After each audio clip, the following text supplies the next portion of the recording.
quite passionate about family enterprise governance, and one of the things I've noticed working with business families and professionals is that family governance is often approached as an exercise of structures. And it's approached as a map of putting in place a family council and a family constitution and a family office and philanthropy office. And often the difficulty, the challenge with that is that these structures are quite big for a lot of those family enterprises. They're quite heavy in a sense, and they're not always required.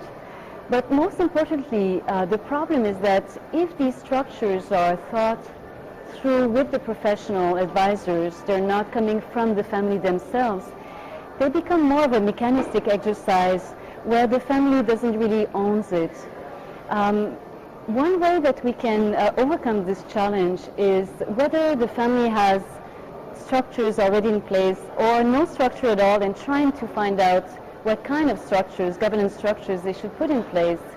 My recommendation would be to start with a simple project, a leadership project for the family or in servicing the community, where all family members can express their skills and their talents and learn about a code of conduct and how to communicate with one another.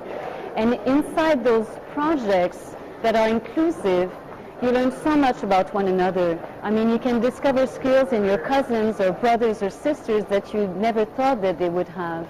And therefore, you see your family and you express your family values in a very unique and new way.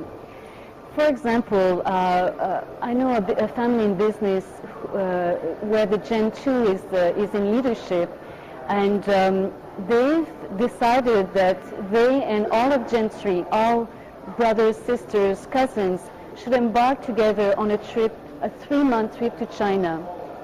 Not only would they learn about the Chinese culture and industries and geographies for the future of their own business success, but they would learn as a family to work together. And in such a trip, everyone had tasks and responsibilities. So they would wake up very early in the morning. They had to travel through China. They had to make a lot of meetings happen. They had to report at night. So do homeworks and report at night on what they had learned during the day. So it was extremely intensive, and they still had in the afternoon to take care of the business at home. It was not like a 3-month leisure.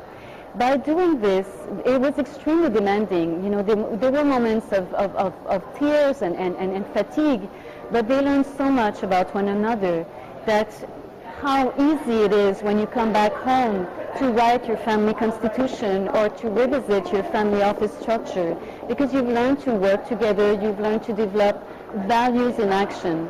So my recommendation would be, before a professional comes in and revisit existing governance structures or try to create with the family structures, and before they put people in subcommittees and in task force, maybe try to be a facilitator with them to try to identify this project. Maybe it's an annual meeting where the children will have a theater play to produce, or it will be a service you will do for the community, some kind of philanthropic project. But if you start there and you exercise the right type of leadership and education process to this project, you will have much more sustainable and value-added governance mechanisms and structures after.